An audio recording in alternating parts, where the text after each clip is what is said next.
June 2nd, 1965, 10:15 p.m. Washington Parish deputies O'Neill Moore and Creed Rogers were patrolling the small town of Varnado, located in the eastern toe of the Louisiana Boot. As they crossed the town's train tracks, a dark pickup that had been tailing them suddenly sped past and opened fire, killing Moore instantly and gravely wounding Rogers. The alleged perpetrators were members of the Ku Klux Klan, acting in a coordinated military-style operation. Moore and Rogers had been sworn in just 1 year earlier as the first black deputies in Washington Parish. Their appointment came amid accelerating civil rights legislation and desegregation efforts across the South, placing them at the center of a region already stretched to its breaking point. Now, southeastern Louisiana wasn't just Klan country, it was Klan country to the nth degree. Between Washington Parish and neighboring towns in Mississippi, Klan activity was open, somewhat organized, and deeply embedded in daily life. Despite that reality, Sheriff Dorman Crow, recently elected to his 5th term, had made a campaign promise to usher in change by hiring 2 black deputies.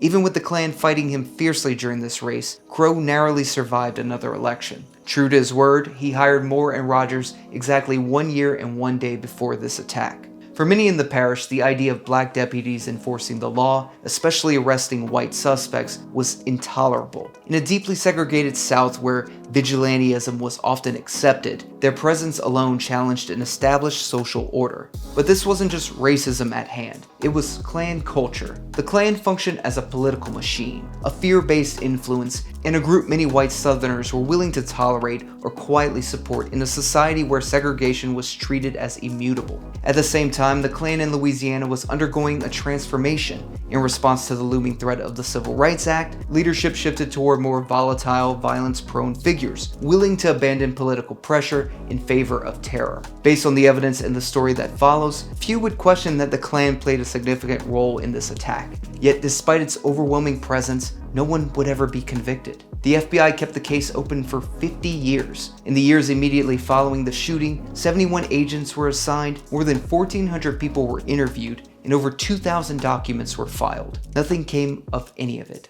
Only one man, Ray McElveen, served any jail time, spending just 11 days behind bars. While other Southern cases eventually saw Klansmen convicted, this one never found justice. Some suspects vowed never to speak, others spent their lives looking over their shoulders. Still no credible evidence ever emerged to convict the man who pulled the trigger. The widespread acceptance of Klan culture itself played a key role in that outcome, and that's where the story truly begins.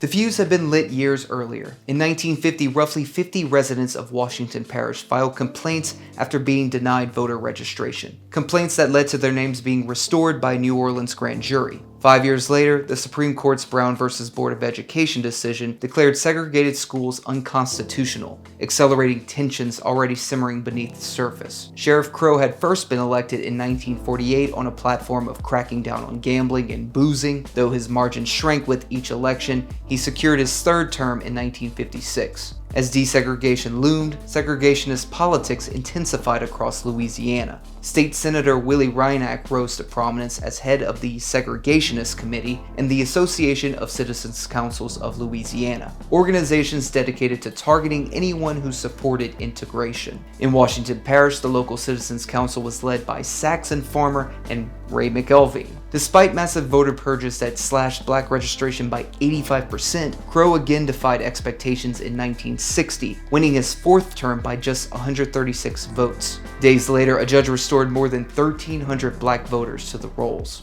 As the Klan overtook citizens' councils across the region, violence escalated. High-profile lynchings, intimidation, and open terror became increasingly common. By the early 1960s, the Klan itself was splintering and radicalizing. Under Robert "Shotgun" Fuller, the organization shifted toward overt violence through organized wrecking crews. In 1964, Crow once again defeated a Klan-backed challenger, but this time he needed overwhelming black voter support to do so. In response, crosses burned in Varnado in the nearby town of Angie. Moore and Rogers were sworn in on June 1st, 1964, 1 day before the Civil Rights Act became law. The year that followed was marked by protests, intimidation, and escalating threats. Behind closed doors, pressure mounted to reverse Crow's decision, but he remained firm and refused to do so.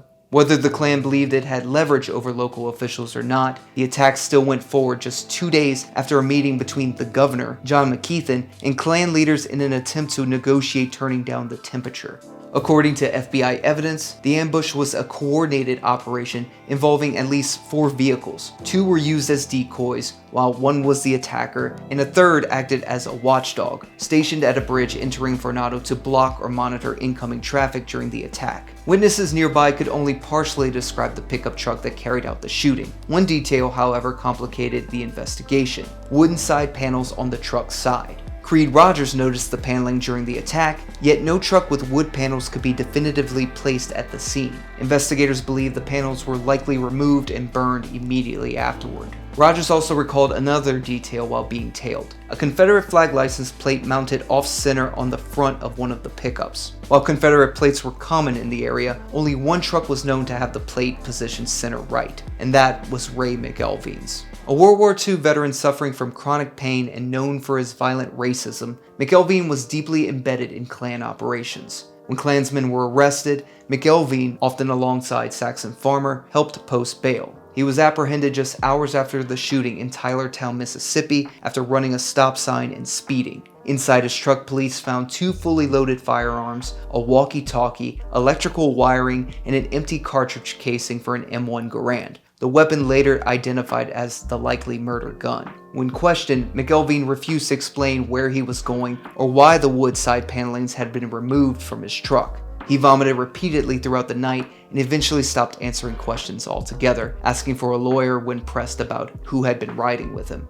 The investigation that followed was massive. FBI agents flooded Washington Parish, and the case was elevated to high priority by J. Edgar Hoover himself. But once again, Klan culture proved to be one of the greatest obstacles to justice. The Klan had a go-to attorney effectively on retainer, Baton Rouge lawyer O.C. Brown. Brown actively worked to slow the investigation, including shutting down a planned reenactment. The cancellation suggested someone inside the sheriff's department had tipped him off. Fear also did its work. Some informants were difficult to flip, not just because of mistrust of the federal government, but because of the very real threat of Klan retaliation. Locals who knew something stayed silent. One woman privately confided to locals that she had seen and heard events related to the crime, yet denied everything to the FBI, offering contradictory statements and showing visible nervousness when pressed. Another witness recognized McElveen's truck during the attack, but later refused to testify after receiving Klan threats. Rumors circulated of multiple vehicles and even suspects switching cars mid-operation. Still, no one came forward. A Florida salesman stopped at the bridge by the watchdog vehicle, equipped with a CB radio antenna, could not positively identify any suspects and refused to risk testifying altogether. In September 1965, more than 100 residents of Bogalusa and Washington Parish were subpoenaed for hearings against the KKK. Klansmen called to testify repeatedly invoked the Fifth Amendment. Despite Saxon Farmer and another Klansman identifying other fellow members, and despite the Klan's tendency to internally splinter at any given moment, no evidence ever materialized strong enough to prosecute a single person. If there was any consolation, it came in public exposure. The hearings revealed to not only a local, but also a national audience what the Klan truly was. Not defenders of tradition, but a domestic terrorist organization shielded by sympathetic local officials and compromised law enforcement. Over the decades, 9 primary suspects were identified, though few leads held weight. One suspect's home was searched after a tip claimed he owned an M1 Garand. Nothing was found though. But in 2007, his wife later claimed she had seen him bury weapons and pour concrete over them. A second search yielded nothing though either. She also alleged her husband confessed to the shooting after previously admitting she had given him a false alibi out of fear of both him and the Klan. In another case, in 1985, Irene Birch confessed to Creed Rogers that her late husband had been involved. She had just been sentenced to prison for killing this same husband after he was acquitted in court for violence against her. Seeking a clearer conscience, I guess, she told Rogers that on the night of the attack, her husband burned his KKK robe and altered his truck's appearance.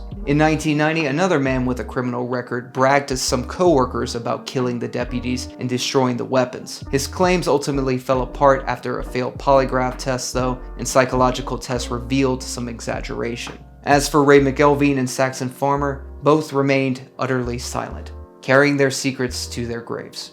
Cree Rogers continued serving as a Washington Parish deputy until his retirement in 1988. Years later, he placed an ad in a local paper thanking Sheriff Dorman Crowe for hiring him and O'Neil Moore. O'Neil Moore left behind a wife and 4 daughters who endured the loss and carried on despite the tragedy. Dorman Crowe's 5th term as a sheriff would be his last. He was defeated in 1968, but not by a Klan-backed candidate. In the end, the Klan got away with the murder, but not without exposing itself. As the book I read for this video, they were truly a clan of devils.